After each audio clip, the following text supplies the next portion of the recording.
If you've ever looked into the path to becoming a professional pilot, then there is no doubt in my mind that you have been confused at some point. Whether you're a prospective student watching this video to get more of an understanding on what you need to accomplish, or a parent trying to get more information for their kid going to university, then I am going to answer all of your questions in this video, and I'm going to take you through every single step that you need to fulfill in order to become a professional pilot. So if that sounds interesting, that video is coming up right now.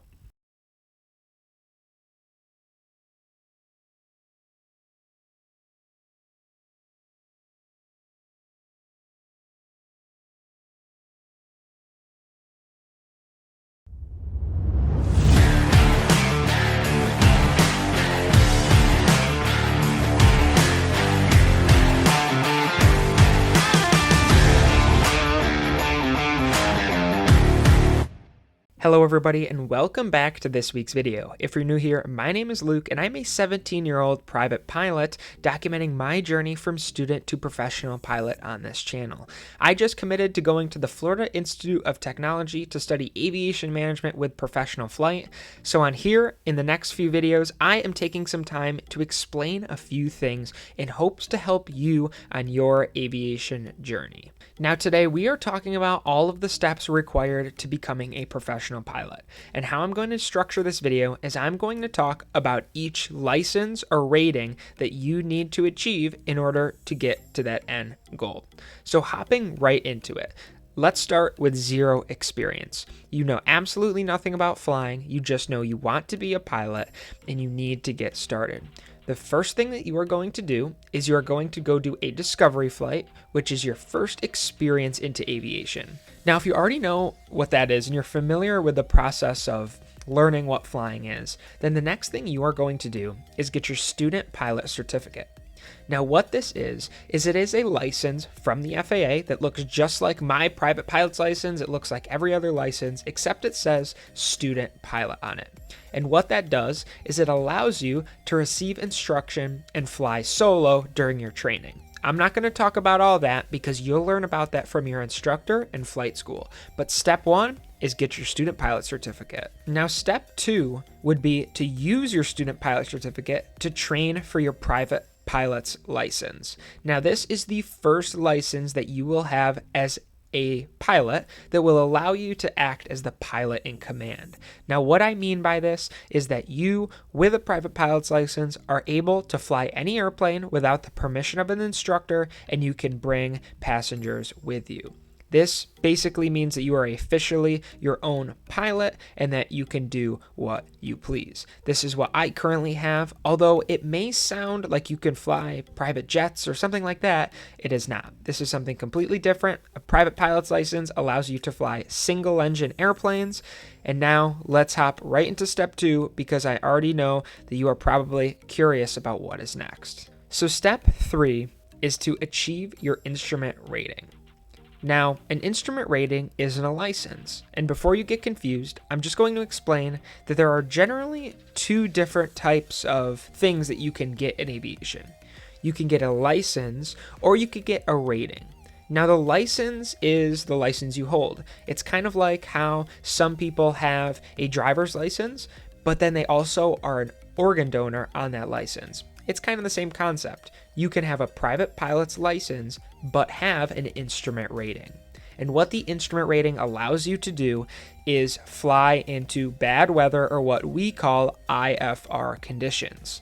Now, you don't need to know what that means, but basically, step three, which is obtain the instrument rating, is a critical part of training, and you are not able to be a professional pilot without it. Now, up until this point, despite probably spending upwards of $20,000 to $30,000, you still cannot fly for hire, and that is because you still have your private pilot's license. The next step is to get your commercial pilot's license. Now, this is where you can start making money with flying. You're required to fly 250 hours to get your commercial license. There are a bunch of requirements which you can search up or check out other videos I've made on this channel to see what they are about. But with your private, you cannot fly for hire. So if somebody came up to me and asked me if I could fly them to Florida and they'll give me $500, I could not do that. That would be illegal. However, with a commercial license, I can get hired to go fly Moonies or Skyhawks or Banner Tow across the beach. The commercial license allows you to fly for hire, but that is very different than flying for a commercial airliner. After your commercial license, you'll need to do what's called time building. Now, if you've done any research, then you'll understand that time building is the process between when you initially get your commercial license to when you reach the hour requirement that many airlines need you to have. It's actually an FAA regulation that you cannot be an airline pilot unless you have an ATP, which I'll talk about later, and 1,500 hours. Now, in order to time build, there are a million ways, but I'm going to talk about the most common, which if you go to an aviation university, will be recommended for most students, and that is to become a certified flight instructor, also known as a CFI. When you are a CFI, you teach people how to fly. Now, essentially what this means is that as a teacher in an airplane, you are teaching people to get their private pilot's license. So you're doing what you just did, except you're sitting in the right seat and you're teaching. You don't need to understand everything about it, like I've said with all of these, but just to understand the gist is a really good idea. Now, the next step to a professional cockpit is to get your commercial multi-engine add-on. Now, those are a lot of words, but basically all this means is that you need this add-on to the commercial license, which I told you about, in order to fly an airplane with 2 engines for hire. Flying with just a commercial license, which you initially would get a commercial single engine license, means that you could only fly airplanes with 1 engine for hire.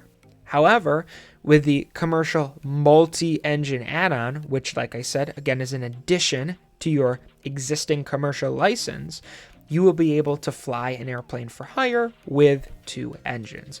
As you can assume, this is any jet, this is any airliner, this is any larger aircraft that the majority of companies operate. And despite your belief that this may be it, there is one more step, and that is to achieve the ATP, or Airline Transport Pilot's License. Now, this is what you read about in the news all the time because the rules have changed in the last decade, and now people are required to have 1,500 hours to get an ATP. Now, if you've done your research on universities, you'll know that there is an opportunity called a restricted ATP that your son, daughter, kid, or yourself can pursue if they go to a 141 flight school. That is a whole nother video topic, and I have made videos on that, so make sure to go check it out and search up the difference between an ATP and a restricted ATP in another video. Basically, in the simple 10-second explanation, a restricted ATP allows you to do the same thing as an ATP does, except 500 flight hours earlier. And that is it, right? That's it. You only need to get your private pilot's license, an instrument rating, a commercial license, a CFI, a CFII, a commercial multi-engine add-on, an MEI instructor add-on if you want, and an ATP license, all while flying 1,500 hours and being a teenager. Easy, right? Well, that is the course from 0 to 1,500, which we commonly refer to as the journey of becoming a professional pilot.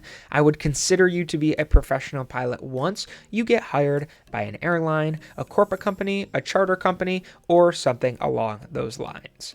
So that was a lot of information, and I hope that I could do my best to explain it in this video, but if you're still confused on certain parts of the training, then be sure to go down below in my comment section and let me know what your questions are. I want to answer them to the best of my ability, and I always respond to every single one. So until next week, I want you to stay current, stay proficient, and keep the blue side up. Keep flying safe, everybody, and we will see you in the next video. Take care.